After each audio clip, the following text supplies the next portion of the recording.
in your story, Israel? Revelation 12:11 says, "They overcame him by the blood of the Lamb and the word of their testimony." What we endured is not in vain, but we have to know our history to understand the purpose for the journey. The Most High made it possible for us to survive what was meant for our destruction, and He has given us a testimony that will help us obtain victory over the enemy. There is value in our story. In the previous session, I said that as descendants of the ancient Israelites, we represent a historical record of spiritual and physical hardship. That's an undisputed fact. Our lives today is a representation of what happened long ago. The historical record has connected our experiences through time. No other nation has a story like ours. Our history has been recorded in the pages of Scripture. It's a living witness of Yah's mercy and His grace. So it's imperative for us to know our history. We need to know the good, the bad, and the ugly, and learn from them so we never have to repeat the same mistakes. So in the previous sessions, I started laying the groundwork for this lesson.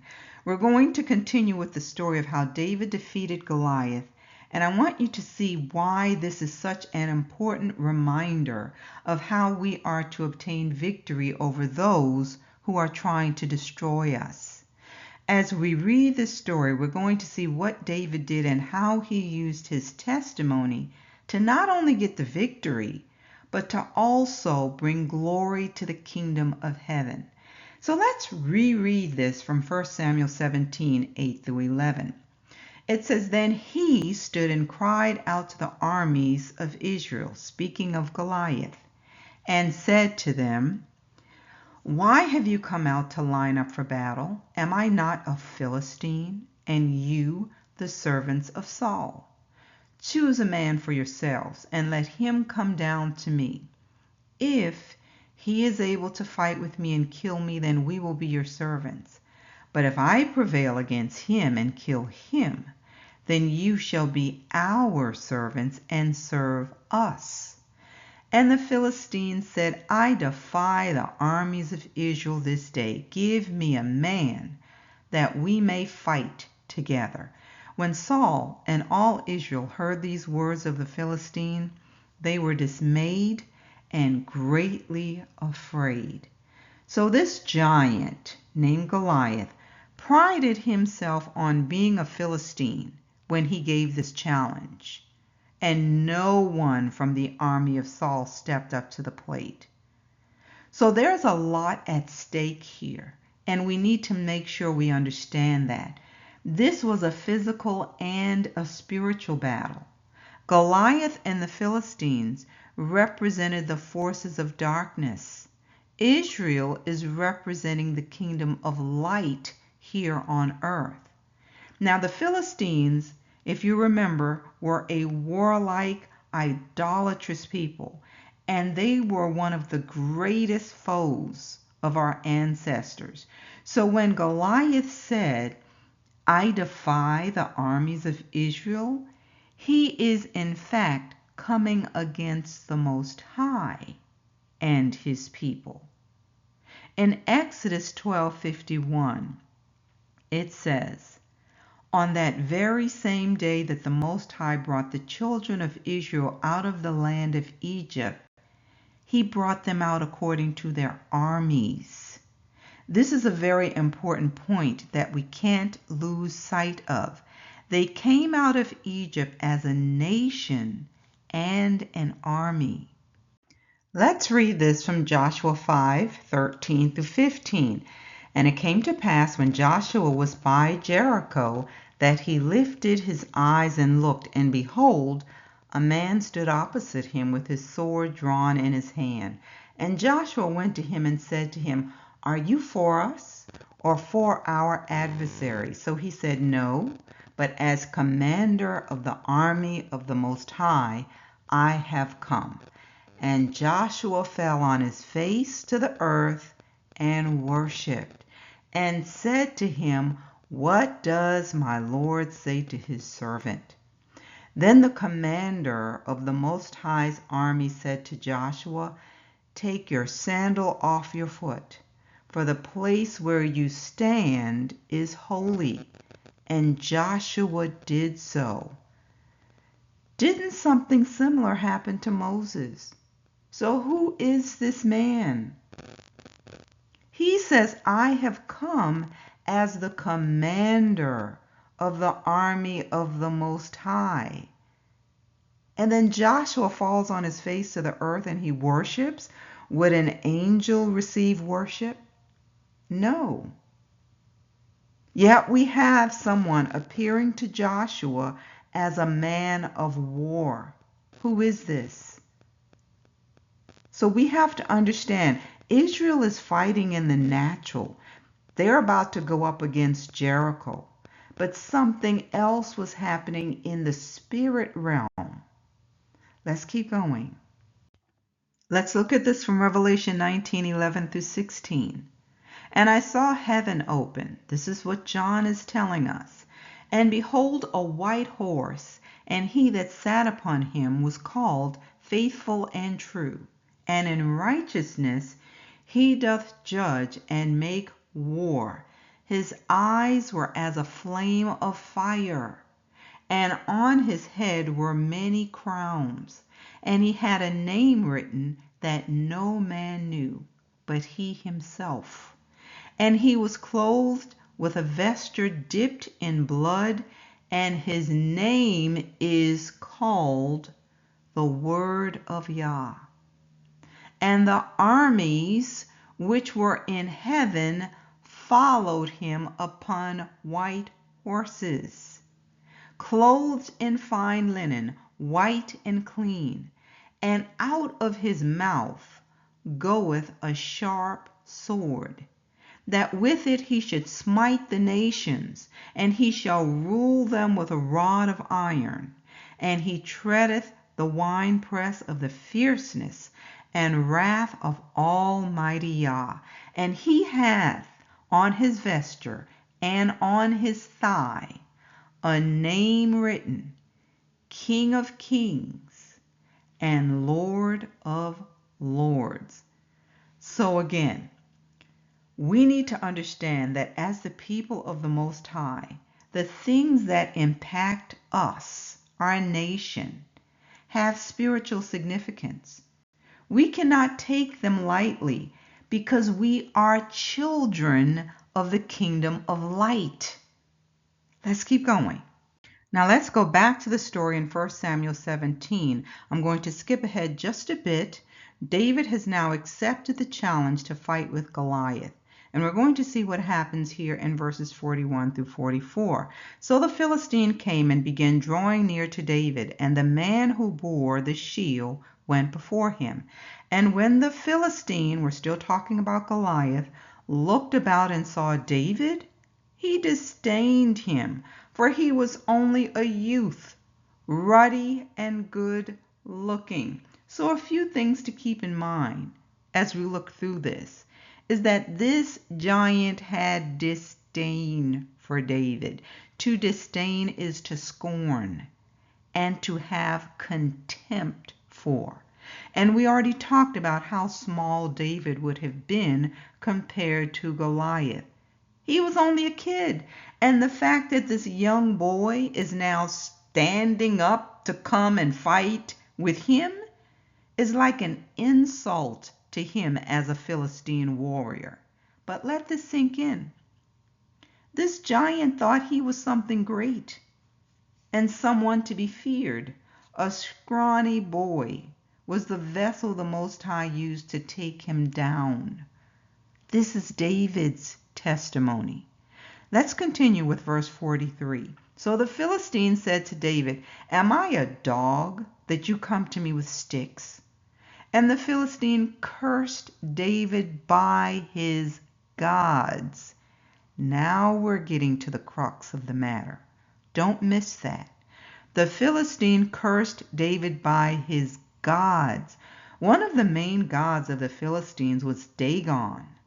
The others were Ashtaroth or Astarte and Beelzebub. By defeating Israel, the Philistines would have declared victory in the name of their gods, as in to say that their God or gods were stronger than the one in Israel. So he said to David, "Come to me, and I will give your flesh to the birds of the air and the beasts of the field." Do you see why our battles are so significant? The commander of the armies of Israel cannot be defeated. However, he will turn us over to our enemies when we refuse to submit to his commands. Let me show you something. This comes from 2 Chronicles 16:7-9. And at that time, Hanani the seer came to Asa king of Judah and said to him, "Because you have relied on the king of Syria and have not relied on the Most High your God, therefore the army of the king of Syria has escaped from your hand." Were the Ethiopians and the Lubim not a huge army with very many chariots and horsemen? Yet because you relied on the Most High, he delivered them into your hand. For the eyes of the Most High run to and fro throughout the whole earth to show himself strong on behalf of those whose heart is loyal to him. The KJV says those whose heart is perfect toward him. So he says to Asa, "In this you have done foolishly. Therefore from now on you shall have wars." Do you see this? King Asa turned to the king of Syria, a pagan, to help him get the victory. This is offensive to our king. This prophet was sent to rebuke him because he was entering into a league with a pagan and not relying on the Most High. As a result, the Most High said he would continue to have wars. But please see Abba's heart here. He's constantly looking for those whose hearts are perfect toward him so that he can show himself strong through them. He wants to show his power through them. This is what David did. David was the vessel, just like Goliath was a vessel. But Goliath was submitted to the kingdom of darkness. He was making the forces of darkness look great for 40 days until David came on the scene. Now let's see how this battle was won, because we have to know that it wasn't about David's might. Let's look at this. We're looking at 1 Samuel 17:45-47.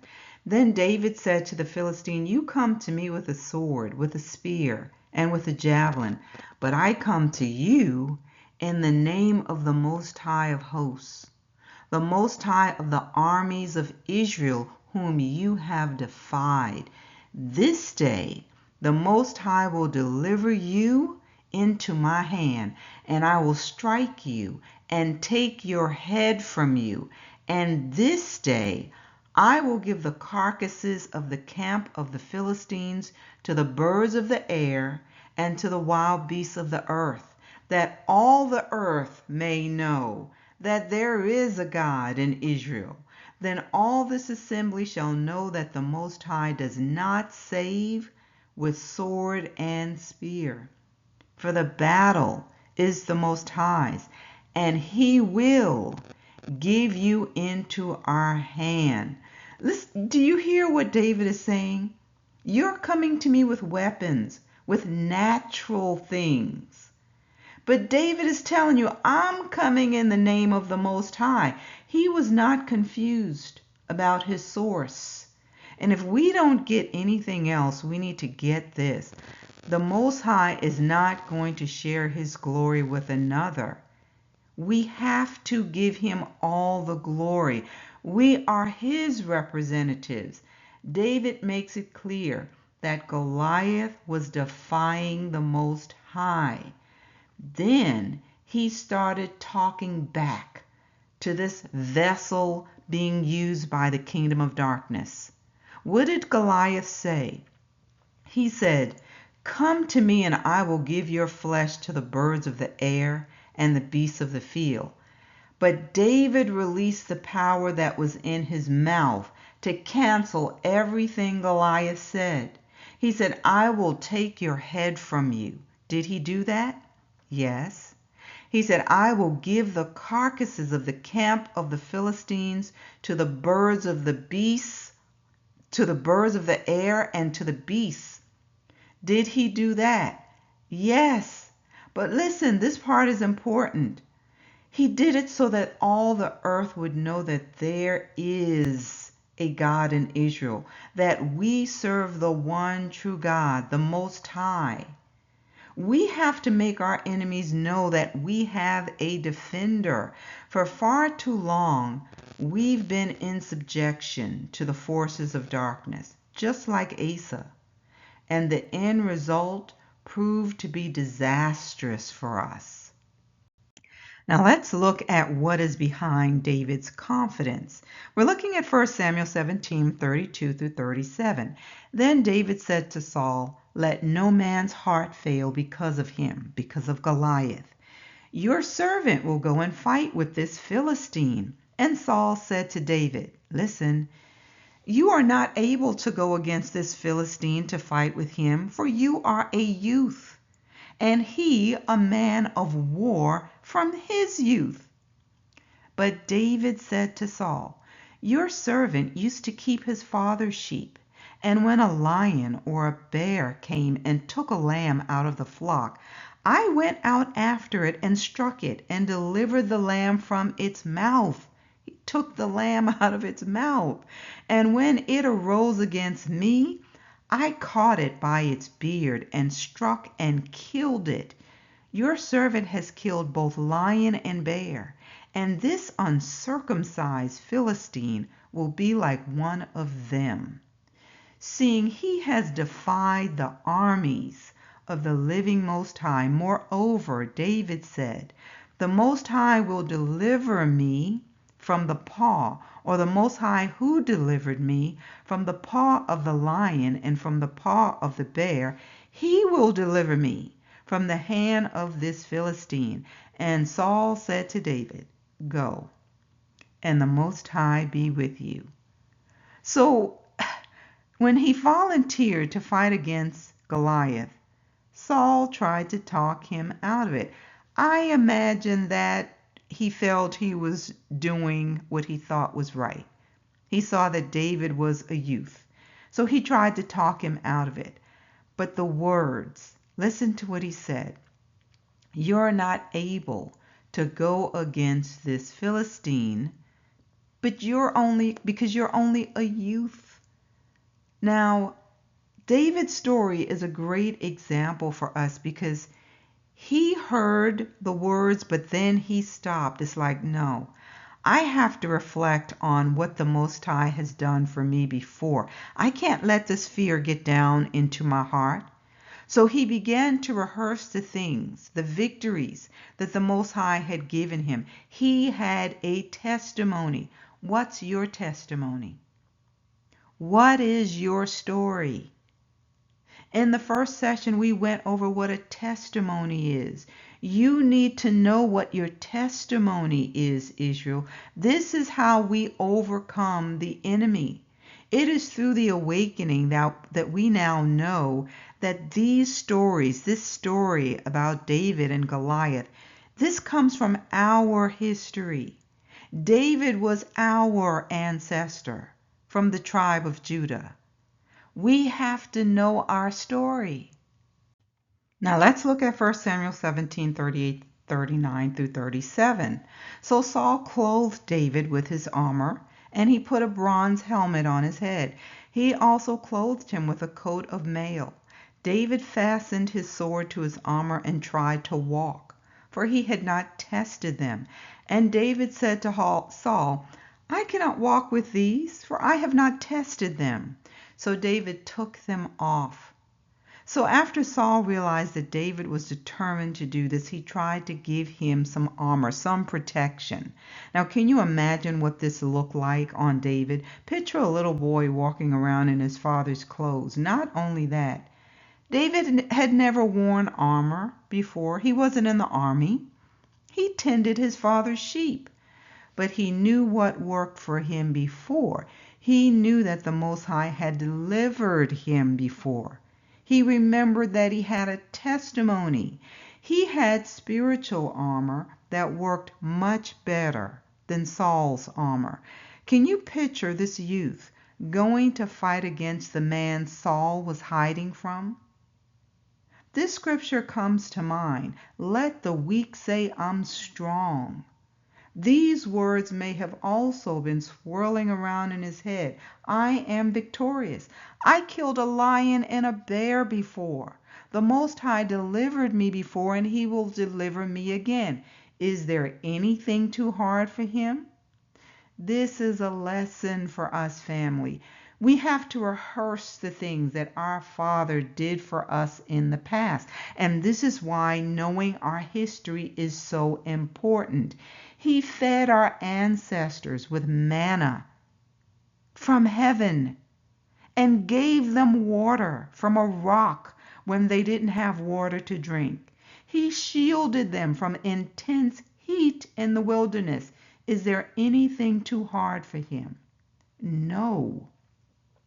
So David did the right thing by not trying to use these weapons that Saul, was given to him. I mean, he was, of course, trying to give him something, but it wasn't going to work for him. He needed things he could trust, things he had proven. Let's see how this ended for Goliath. This is 1 Samuel 17:48 through 51. So it was when the Philistine arose and came and drew near to meet David, that David hurried and ran toward the army to meet the Philistine. He ran toward the army to meet the Philistine. Then David put his hand in his bag and took out a stone, and he slung it and struck the Philistine in his forehead, so that the stone, listen, sank into his forehead. Now you know this man had to be wearing a helmet. But the stone just happened to hit in the right place. In the right place. So that the stone sank into his forehead and he bowed. He had to bow. Listen, it said he fell on his face to the earth. Now you bow down. Oh my goodness. So David prevailed over the Philistine with a sling and a stone, and struck the Philistine and killed him. But there was no sword in the hand of David. He didn't have a sword in his hand, but one came out of his mouth. The sword of the Spirit came out of his mouth. Power came out of his mouth. Think about what was happening here. This is embarrassing. It says David ran and stood over the Philistine, took his sword and drew it out of its sheath and killed him and cut off his head with it. And when the Philistines saw that their champion was dead, they fled. They had put forth a champion. They relied on his height and his skill with his weapons of war. David seemed deficient in so many ways. He was a young boy. Compared to Goliath, he was certainly small. He had none of the conventional armor that would normally be used in a battle. Saul, though, had all of those things. Yet he was too afraid to confront Goliath. What was missing? The Spirit of Yah was no longer with him, and he couldn't rely on his natural strength. The Spirit of the Most High was now on David, and that's the reason for his victory. This is the lesson that the Most High has been trying to teach us for a very long time. We are nothing apart from him. He made us look good. It was his power and his might that enabled us to be victorious as a nation. He caused us to be the head and not the tail. He's not going to share his glory with anyone. Think about Saul. Saul went from being a mighty warrior to a man cowering in his tent. He was full of fear, and that spirit of fear affected the men of Israel. Even his son Jonathan, who had stood up to the Philistines before, did not accept Goliath's challenge. But David had a story. He had a testimony about past victories. Do you really understand how important your testimony is, family? David wasn't there to hear or to listen as Saul said, "Oh, you can't go up against him. He's too tall. He's too strong." No. David pulled out that stone out of his bag because he remembered how the Most High had given him the victory before. Your story should also be building overcoming faith in you. When you are facing the giant, out of the heart the mouth speaketh. Something is going to come out of your mouth. Faith or fear. So our testimony of things Abba has done is vitally important. Like David, you need to be rehearsing those things. Let's remind ourselves about what a testimony is. This is coming from Merriam-Webster.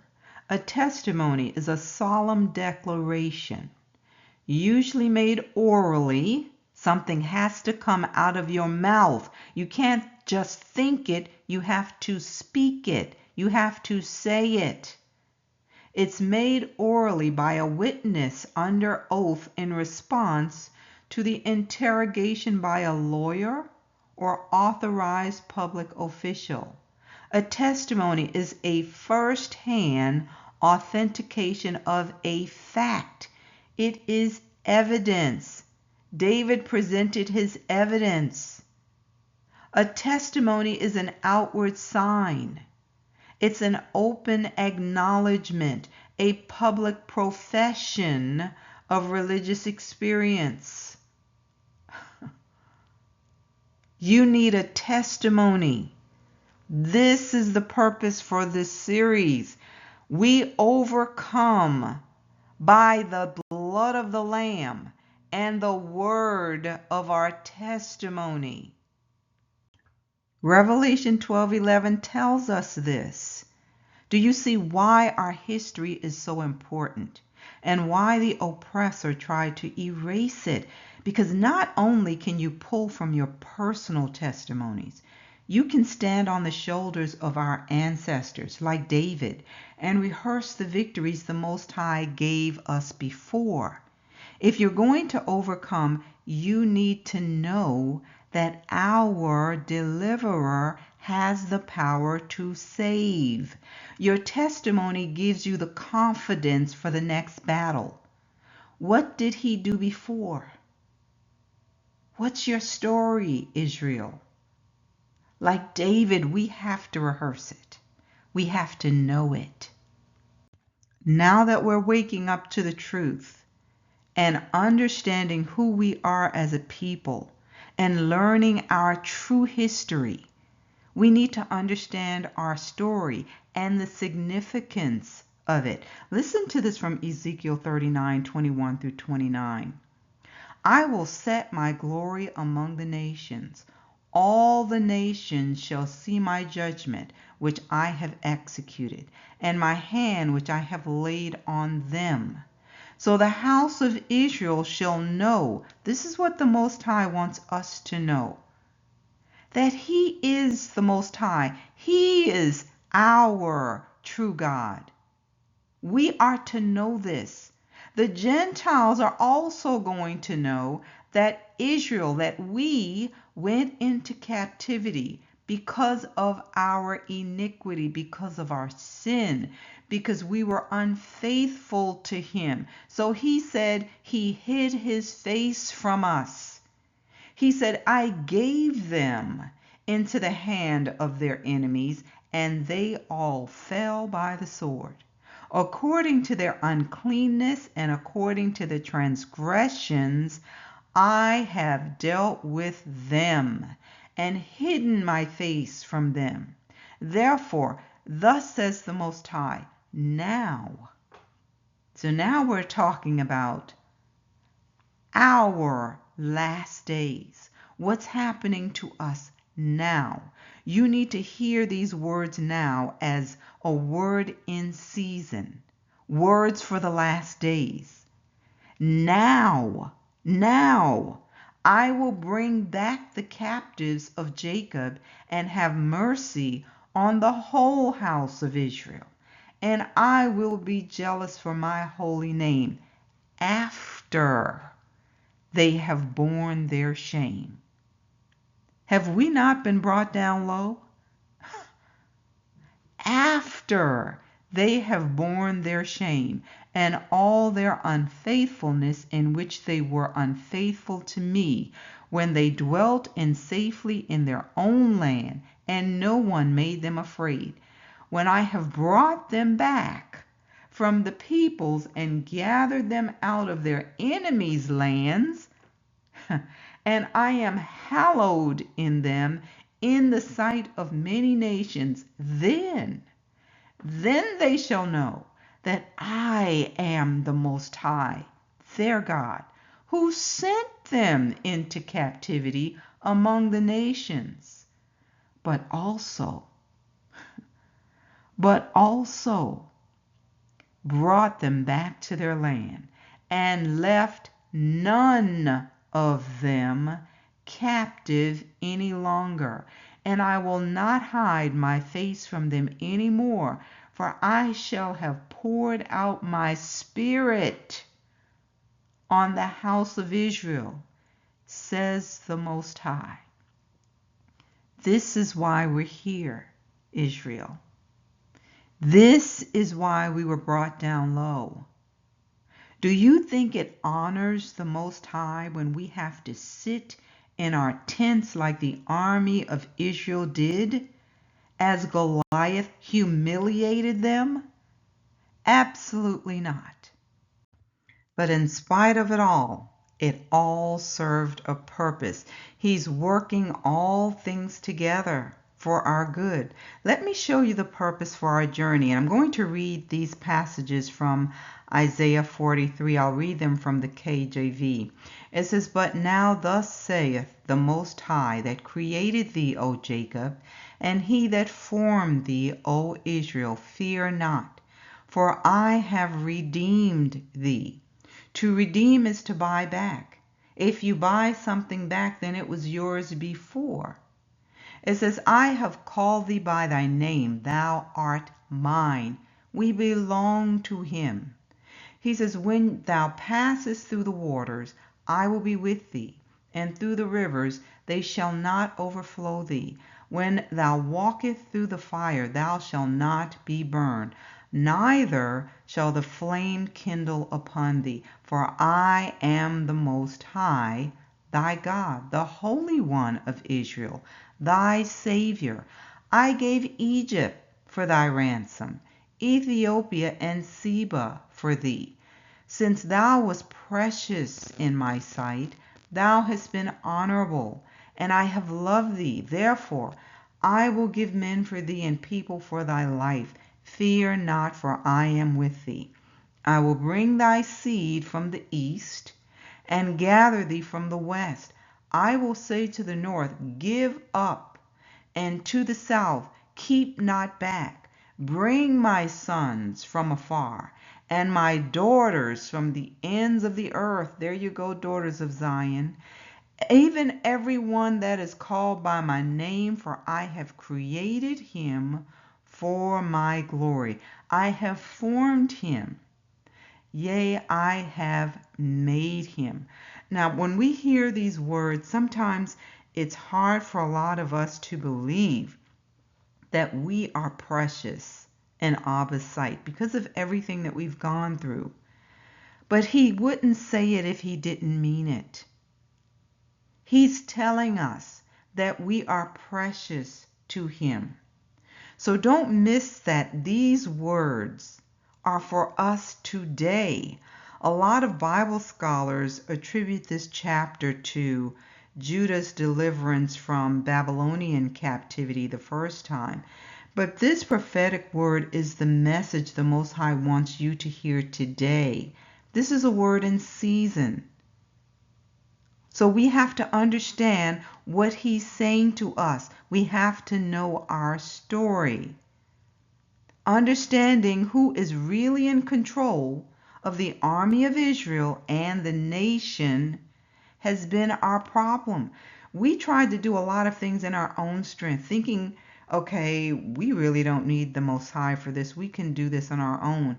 And look where it got us. He's telling us that we belong to him. He will never allow us to get the victory over the enemy apart from him. It's through his might and his power that we're able to win. So you need to tell yourself that often.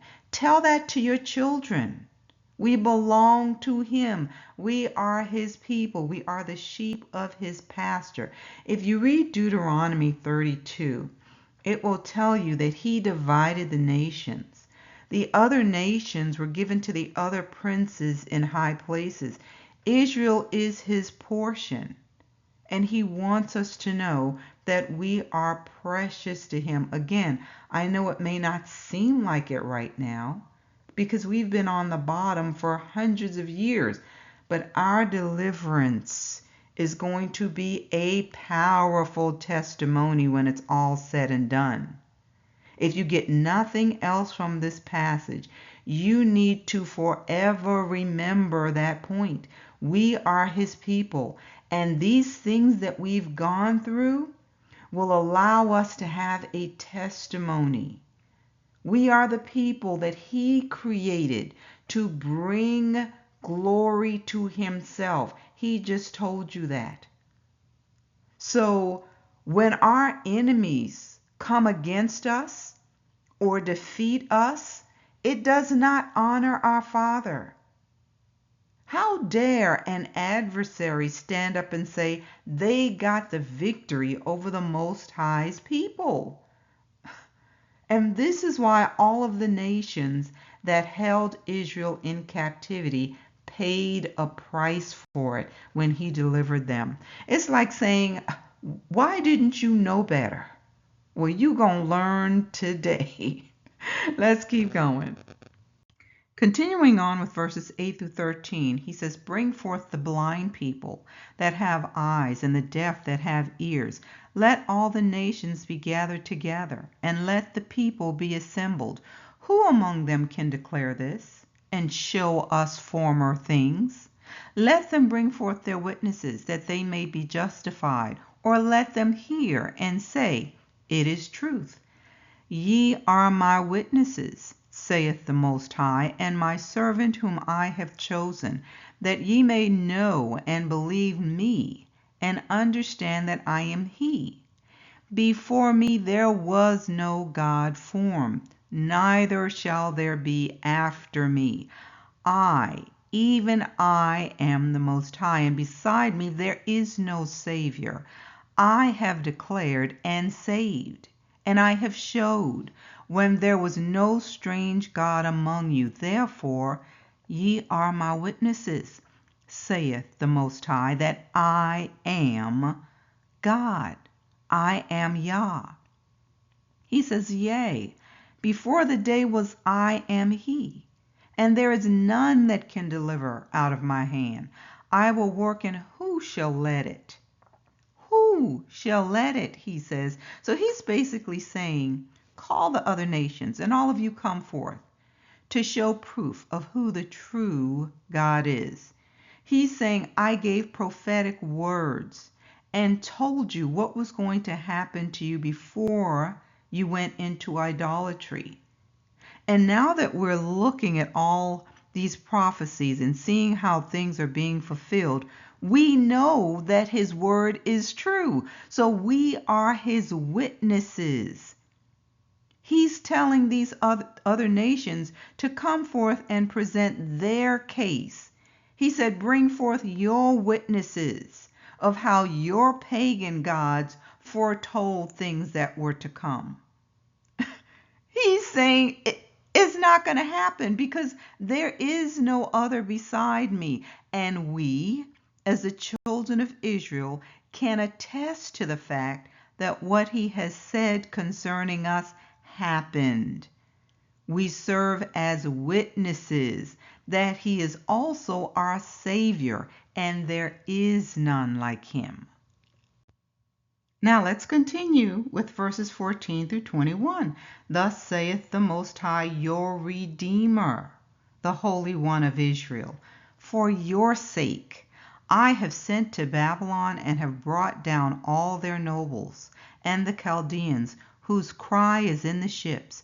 I am the Most High, your Holy One, the Creator of Israel, your King. He wants us to know who he is. Thus saith the Most High, which maketh a way in the sea, and a path in the mighty waters, which bringeth forth the chariot and horse, the army and the power. They shall lie down together, they shall not rise, they are extinct. He's talking about what happened to the army of Egypt when they chased our people when they left. They didn't make it out of the waters that collapsed over them. He says, they shall not rise, they are extinct. They are quenched as tow. Remember ye not the former things, neither consider the things of old. Behold, I will do a new thing. Now it shall spring forth. Shall you not know it? I will even make a way in the wilderness and rivers in the desert. The beasts of the field shall honor me, the dragons and the owls, because I give waters in the wilderness and rivers in the desert, to give drink to my people, my chosen. This people I have formed for myself. They shall show my praise. He's telling us we won't have to cling to the memories of the past, like what happened in Egypt. No, he's saying, wait until you see what I'm going to do. Look for a new thing. This second Exodus is going to be so magnificent that we won't need to talk about the first Exodus again. He tells us why he created us. We are the witnesses that he formed for himself so that we can show forth his praise. Now let's go back to the story of David and Goliath, because that victory brought honor to the kingdom of heaven and to the nation of Israel. It said when the Philistines saw that their champion was dead, they fled. But they had other giants. Goliath was not the only one. Let's look at this in 2 Samuel 21:18 through 22. And it came to pass after this that there was again a battle with the Philistines at Gob. Then Sibbecai the Hushathite slew Saph, which was of the sons of the giant. And there was again a battle in Gob with the Philistines, where Elhanan, the son of Jeroham, a Bethlehemite, slew the brother of Goliath the Gittite, the staff of whose spear was like a weaver's beam.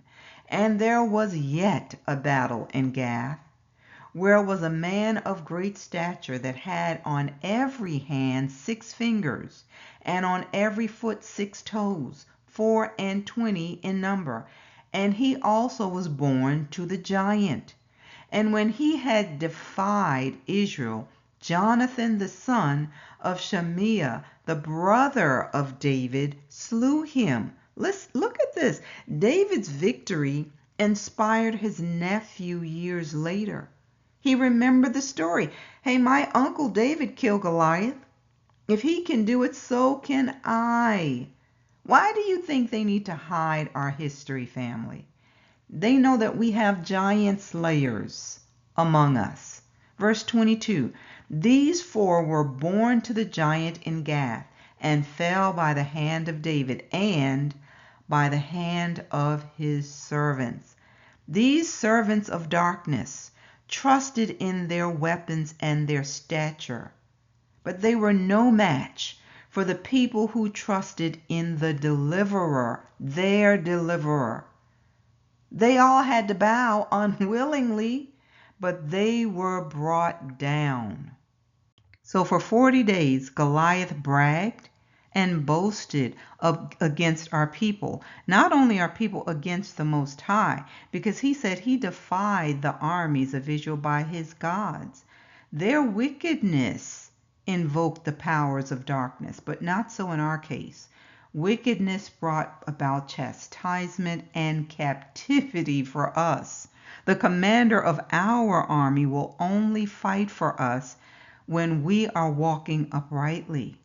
Just think now, Goliath had already set the terms of the battle based on natural things that were all in his favor. That's not how we win battles. We won't win using natural means only. We have to fight on our knees first and use the sword of the Spirit that comes out of our mouths. Then we are given supernatural powers to defeat our enemies. Let's look at this from James 4:4-10. Adulterers and adulteresses, do you not know that friendship with the world is enmity with Yah? Whoever therefore wants to be a friend of the world makes himself an enemy of Yah. Or do you think that the scripture says in vain the Spirit who dwells in us yearns jealously, but he gives more grace? Therefore he says, Yah resists the proud, but gives grace to the humble. Therefore submit to Yah. Resist the devil and he will flee from you. Draw near to Yah and he will draw near to you. Cleanse your hands, you sinners. Why do we need to cleanse our hands? Because we're told to lift up holy hands to our King. It says, and purify your hearts, you double-minded. Lament and mourn and weep. Let your laughter be turned to mourning and your joy to gloom. Humble yourselves in the sight of the Most High, and he will lift you up. We can't win holding on to sin and things of the flesh. He tells us what we need to do to prepare ourselves. We have to purify our hearts and humble ourselves before the Most High, and then he will lift us up. So lower yourself before him, and then he will exalt you. And the Most High certainly did exalt David, not only in the eyes of the people, but also in the eyes of the king's son, Jonathan. Let's read this from 1 Samuel 18:1-4. Now when he had finished speaking to Saul, the soul of Jonathan was knit to the soul of David, and Jonathan loved him as his own soul. Saul took him that day and would not let him go home to his father's house any more.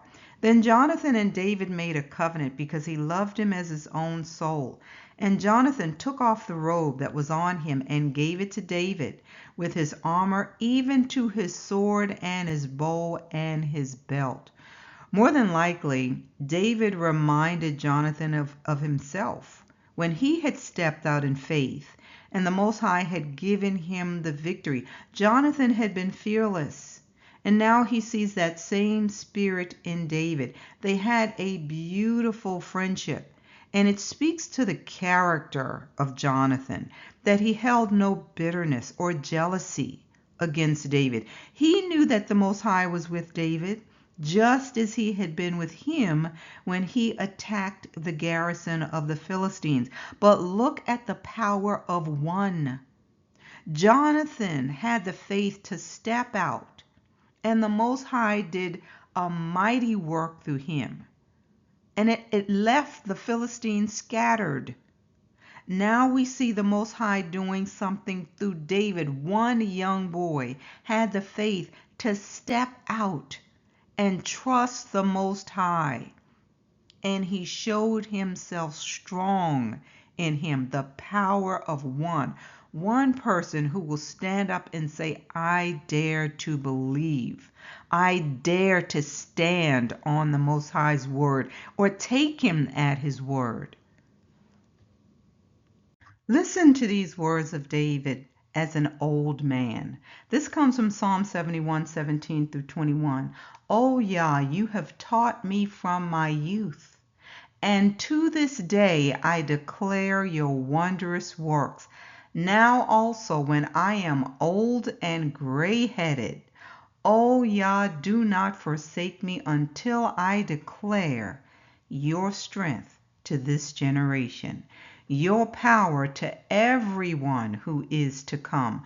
Also, your righteousness, O Yah, is very high.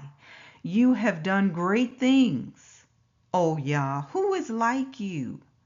You who have shown me great and severe troubles shall revive me again and bring me up again from the depths of the earth. He's talking about resurrection. You shall increase my greatness and comfort me on every side. What a legacy David left for us. The key is that we have to remember that it is through the Most High's power that we become who and what he created us to be. Like David, we have to recognize who enables us. He told us why he created us and separated us unto himself. We're going to sing his praises. Think about our journey and the testimonies that will come out of it. We're going to sing the songs of Zion and say, look what Yah has done. You talk about a party. We're going to have a powerful testimony as a nation. Just think about that. Our deliverance gives us a song that the angels can't sing. To look back and remember how he brought us over, what a powerful story. Think of what it will be like when Judah begins to praise and lead the nation in worship. Judah goes up first. That's not only in the natural when we go to war. The praise should also go up first, before the battle. And many of us have personal testimonies and stories about how Abba has worked on our behalf.